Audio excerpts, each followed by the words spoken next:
Hi, everyone. My name is Kerri Ann DeCindis. I'm the editor-in-chief of Eyecare Business magazine.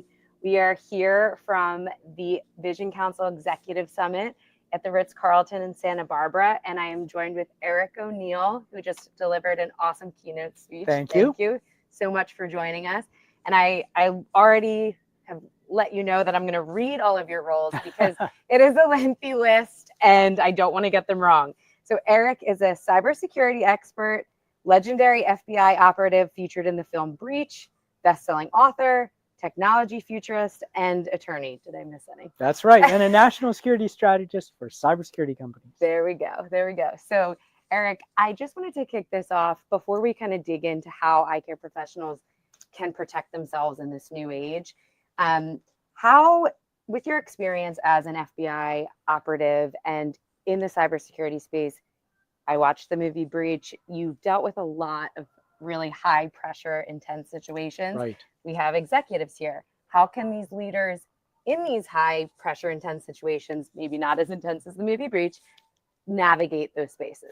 Well, the first thing to do is not wait for that high pressure, intense situation to start planning for these attacks. Okay. In the world of cyber crime, the attacks are going to happen. You almost have to anticipate that you will be attacked and be ready for it. Okay. So what I always say, and what I said during my keynote, and what I've been saying on stages for decades now is, don't wait for the pressure situation to examine your cybersecurity. Okay. Now, when you're in the pressure situation, you have to keep a cool head. And the best executives are able to do that. Those who swim as opposed to sink are the ones who keep their heads in those sort of situations, because you need to find a way out of it. Okay. Of course, the best thing to do is prepare before it hits so you're ready. Yes. So there is obviously, we've been talking a lot about artificial intelligence, about AI. How do you see this intersection between AI and cybersecurity, and what does that look like in the future? AI is changing the world. AI is changing how we work in almost every sector. I mean, soon I just read AI is helping us develop better robots so that the AI can control the robots and just take over labor jobs. I know that doesn't sound great to labor jobs, but I mean, that is where AI is going. It's going to change every sector in the world. Now, it's also being used by the bad guys. There's evil AI on the dark web, what I call dark web AI, that is launching malicious cyber attacks. Not the people in the hoodie. No, not the people in the hoodie. That was right. My immediate. They jump in after the AI finds the attack, finds the vector, finds the way into your system. Then the bad guy takes over and uses the AI to continue the attack. AI is also being used to launch deceptive deepfake attacks so that the AI can create a complete avatar of me, and then I'm talking to you about cybersecurity, but I'm telling you all the wrong things, right? Very or your friend, right? There was a recent study by BlackBerry. Remember BlackBerry? Yeah, they still do a lot of studies, right? And they predicted that by 2026, the cost of deepfake AI will be over $40 trillion.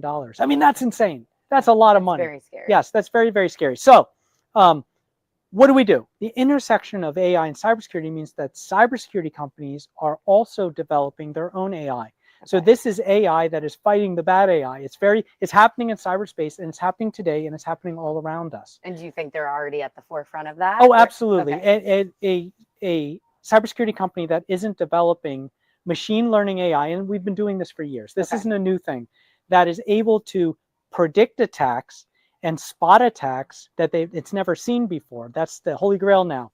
Novel attacks, what we call zero-day attacks, before the first day of an attack, before you learn of the attack, something that's so new your cybersecurity doesn't know about it yet. Okay. AI can say that doesn't look right because we know what looks good and we know what normally looks bad, and this is sort of inching over into the normally looks bad. So let's just stop it, right? And then a human can come in and check.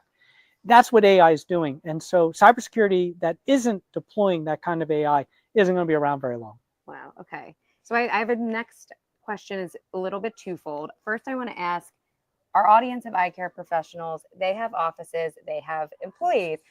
What are your tips?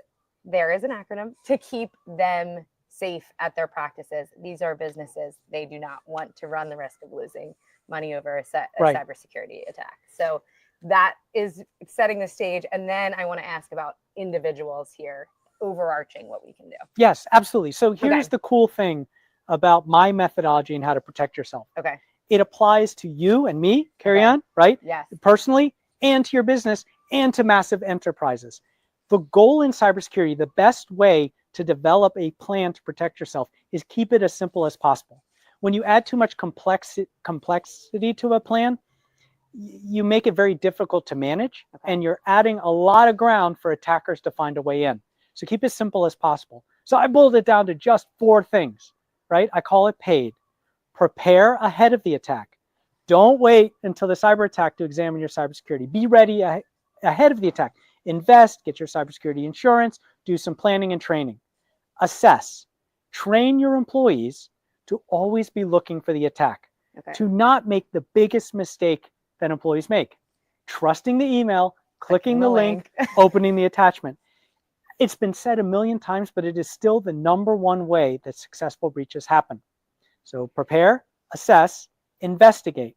You need to be able to use your assessment to see when there's a problem, and then have a team of investigators, and that can be an outside consultant like me or someone like me who's ready to come in and swoop in and stop the attack from causing a lot of damage. And then finally, I say the D is decide. You can't just sit on your heels. You have to have a plan that allows you to make these decision points. And the other part of decide is decide to protect yourself. Decide to enlist in this war against cyber attacks, and not just sit by while the village burns. Yes. So there's a lot of preparation that takes place. I think this is good to have these conversations ahead of time. And so what is next for you? There's a lot going on in both of the cybersecurity space and artificial intelligence space. How can we stay up to date with what's in the world with Eric O'Neill? Well, I've got a couple of really cool things that are coming out this year. 3 big things. I just started my brand new newsletter. We're on, I think, issue 1920.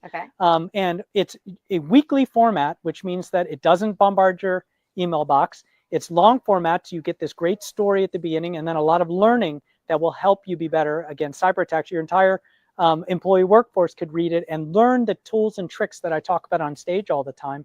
And it's free, completely and utterly free. I don't sell your data. It's just to be able to have a forum where I can create this collection of people who want to protect themselves. I liked your ask AI to roast me. Yes, ask AI to roast me. That's right. Do that. I guess you need to be a bigger public figure, but I think you could probably get roasted by AI very easily. So asking AI to roast me in that newsletter, what made that cool is it taught me how much AI remembers about all our conversations.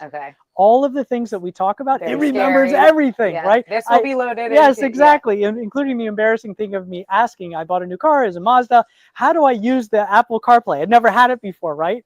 And of course, the AI told me in the roast that I was dumb because I couldn't even figure out how to use a USB port. And then the newsletter, my next book right now called The Invisible Threat. HarperCollins might change the title, publishers normally do. That's coming out at the end of this year in 2025.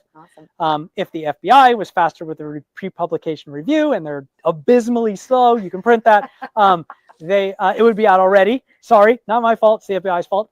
And then finally, I was just here a few weeks ago, and I recorded a LinkedIn Learning with LinkedIn, which is right around the corner from Santa Barbara. This is where the studios are, which is also called Spies, Lies, and Cybercrime. And it's all about how you can detect the most deceptive attacks and what you can do to protect against them using my methodology, PAID, and going into a deep dive in how you can deploy PAID. So that is going to be incredibly useful to anyone who wants to train their workforce with something that's going to be incredibly fun, but also teach you a lot. Awesome. So you're very busy. There's a lot to come. Thank you so much for joining us.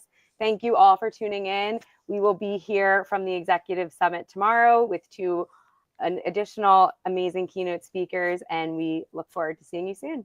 Thank you, Eric. All right. Thank you very much.